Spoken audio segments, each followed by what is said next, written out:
उधर अमेरिकी अखबार द न्यूयॉर्क टाइम्स की रिपोर्ट के मुताबिक पॉर्न स्टार केस में डोनाल्ड ट्रंप पर आपराधिक मुकदमा चलने का फैसला किया गया। वो अमेरिका के पहले ऐसे पूर्व राष्ट्रपति होंगे जिन्हें आपराधिक केस का सामना करना पड़ेगा,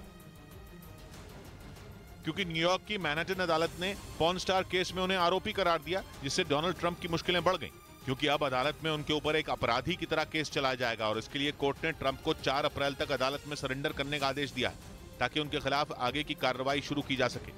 ट्रंप पर आरोप है कि 2016 में राष्ट्रपति चुनाव के प्रचार के दौरान उन्होंने पॉर्न स्टार स्टॉर्मी डैनियल्स को अपने वकील के जरिए पैसे भिजवाए थे। आरोप है कि ट्रंप ने तब स्टॉर्मी डैनियल्स को $1,30,000 यानी भारतीय रुपयों में करीब 1 करोड़ रुपए दिए थे, ताकि उन्हें चुप किया जा सके। क्योंकि एक चैनल को दिए इंटरव्यू में स्टॉर्मी डैनियल्स ने दावा किया था कि 2006 में ट्रंप ने उनके साथ यौन संबंध बनाए थे और कहा जाता है कि डोनाल्ड ट्रंप को इस बात का डर था कि स्टॉर्मी डैनियल्स के दावे उनके राष्ट्रपति बनने की राह में रोड़ा साबित हो सकते हैं। इसीलिए उन्होंने स्टॉर्मी डैनियल्स को मुंह बंद रखने के लिए पैसे दिए। हालांकि डोनाल्ड ट्रंप ने इस आरोप को गलत करार दिया। साथ ही अपने खिलाफ आपराधिक मुकदमा चलाए जाने के फैसले पर भी ट्रंप ने निशाना साधा। उन्होंने आरोप लगाया है कि बाइडेन सरकार उन्हें जानबूझकर फंसा रही है ताकि 2024 के राष्ट्रपति चुनाव में उन्हें नुकसान पहुंचाया जा सके।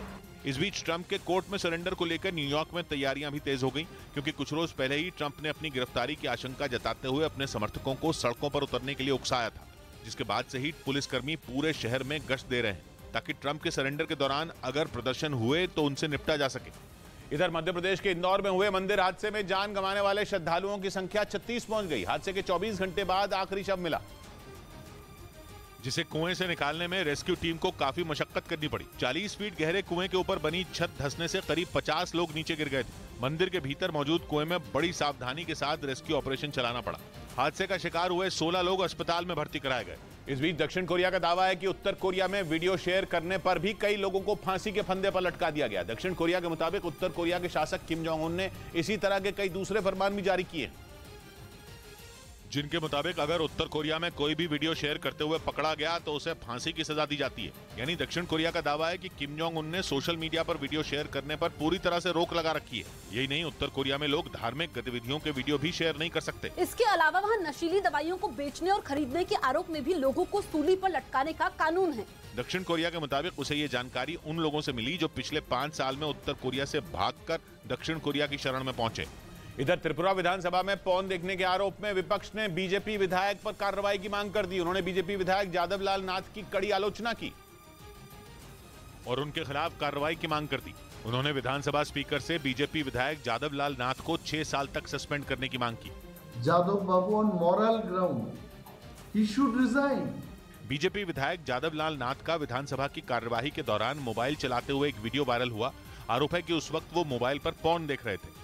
उधर रूस के अखबार द मॉस्को टाइम्स ने दावा किया कि रूस के दोस्त आर्मेनिया ने ही पुतिन को बड़ी धमकी दे दी है कि अगर वो उसके देश आएंगे तो उन्हें गिरफ्तार कर लिया जाएगा, क्योंकि आर्मेनिया इंटरनेशनल क्रिमिनल कोर्ट का सदस्य बनने की कोशिश में जुटा है।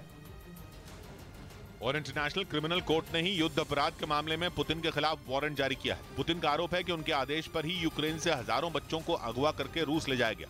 और इस वारंट के बाद पुतिन के लिए खतरा उन देशों में और बढ़ गया है जो इंटरनेशनल क्रिमिनल कोर्ट के सदस्य देश हैं। और इसीलिए अब पुतिन के लिए रूस का दोस्त आर्मेनिया भी बड़ा खतरा बन सकता है, क्योंकि वो भी इंटरनेशनल क्रिमिनल कोर्ट का सदस्य बनने की कोशिश में जुटा है। इसी वजह से वहाँ की सत्ताधारी पार्टी के एक सांसद ने चेतावनी दी कि पुतिन अगर आर्मेनिया आए तो उन्हें गिरफ्तार कर लिया जाएगा।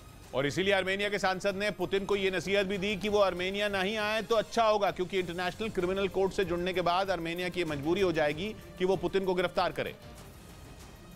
और इसी वजह से रूस के दोस्त आर्मेनिया ने पहले ही उन्हें सावधान कर दिया। असल में पिछले हफ्ते ही आर्मेनिया की संवैधानिक कोर्ट ने वहां की संसद के इंटरनेशनल क्रिमिनल कोर्ट से जुड़ने के प्रस्ताव को मंजूरी दी। हालांकि आर्मेनिया ने 1999 में ही उस संधि पर दस्तखत कर दिए थे जो रोम में हुई थी, और इसी संधि के प्रस्तावों के आधार पर इंटरनेशनल क्रिमिनल कोर्ट चलती है। लेकिन आर्मेनिया ने इसका सदस्य होने की तरफ कदम अब बढ़ाए हैं, लेकिन उसके लिए ये सिर मुंडाते ही ओले पड़ने जैसा साबित हुआ, क्योंकि उसके इंटरनेशनल क्रिमिनल कोर्ट का सदस्य बनने से पहले ही पुतिन के खिलाफ वारंट जारी हो गया। यानी पुतिन को युद्ध अपराधी बताते हुए उन पर एक ऐसा आरोप लगा जिसके बाद वो 123 देशों में गिरफ्तार किए जा सकते हैं, क्योंकि दुनिया के 123 देश इंटरनेशनल क्रिमिनल कोर्ट के सदस्य हैं और आर्मेनिया भी अब उसका सदस्य बन सकता है, जिसे लेकर रूस ने 2 रोज पहले सख्त नाराजगी भी जताई। तब पश्चिमी मीडिया ने दावा किया था कि रूस ने आर्मेनिया को इंटरनेशनल क्रिमिनल कोर्ट से दूर रहने की धमकी दी, क्योंकि रूस और आर्मेनिया दोस्त हैं। आर्मेनिया में रूस ने अपनी सेना के बेस बना रखे हैं। इसके साथ ही वो रूस की अगुवाई वाले सैन्य गठबंधन CSTO यानी कलेक्टिव सिक्योरिटी ट्रीटी ऑर्गेनाइजेशन में भी शामिल है। और कहा जा रहा है कि पुतिन आने वाले वक्त में आर्मेनिया का दौरा कर सकते हैं। लेकिन अब आर्मेनिया खुलकर ये कह रहा है कि पुतिन उसके यहाँ गिरफ्तार भी हो सकते हैं। माना जा रहा है कि आर्मेनिया के सांसद की इस चेतावनी के बाद पुतिन का गुस्सा आर्मेनिया पर भी फूट सकता है। इधर कारोबारी हफ्ते के आखिरी दिन शेयर बाजार में जबरदस्त तेजी देखने को मिली। सेंसेक्स और निफ्टी दोनों हरे निशान पर रहे और लगातार दूसरे दिन शेयर बाजार बढ़त के साथ बंद हुआ। सेंसेक्स 1031 अंकों के उछाल के साथ 58,991 पर रहा, जबकि निफ्टी 279 अंकों की बढ़त के साथ 17,359 पर बंद हुआ। इस बीच अमेरिकी स्पेस एजेंसी नासा की स्टडी में सूरज की सतह पर एक नया छेद पाया गया है। यह छेद भी कोई छोटा मोटा नहीं है, बल्कि साइज में पृथ्वी से 20 गुना बड़ा है। अहम बात यह है कि सूरज में छेद मिलने की ये एक हफ्ते में दूसरी घटना है। इसलिए वैज्ञानिकों ने चेतावनी दी कि सूरज का छेद पृथ्वी को जबरदस्त नुकसान भी पहुंचा सकता है। हालांकि इसे छेद कहा जा रहा है, पर असल में ये छेद नहीं बल्कि सूरज में वो बड़ा सा हिस्सा है जो कि उसके बाकी हिस्सों से ठंडा है।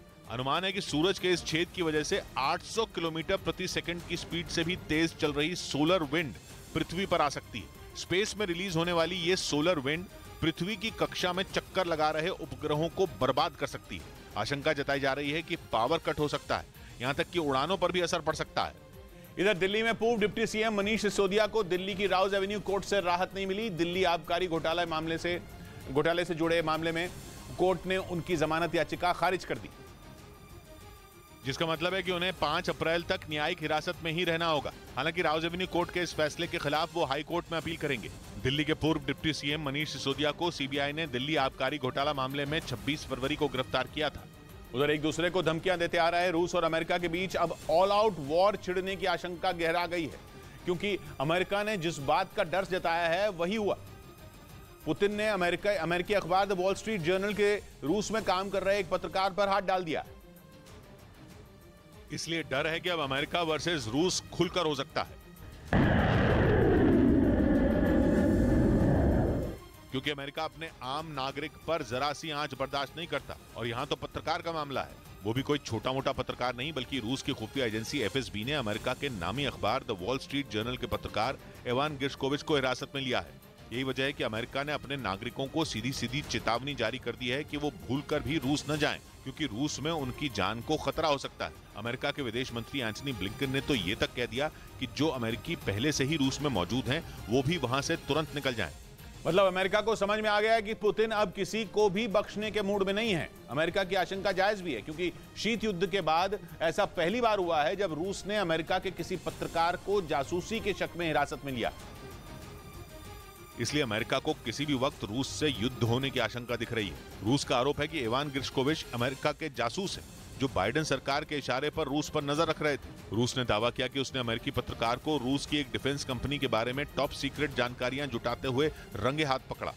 अमेरिका और द वॉल स्ट्रीट जर्नल ने रूस के आरोपों को गलत बताया, लेकिन रूस तो अड़ गया। उसकी एक कोर्ट ने अमेरिकी पत्रकार को 29 मई तक हिरासत में भेज दिया।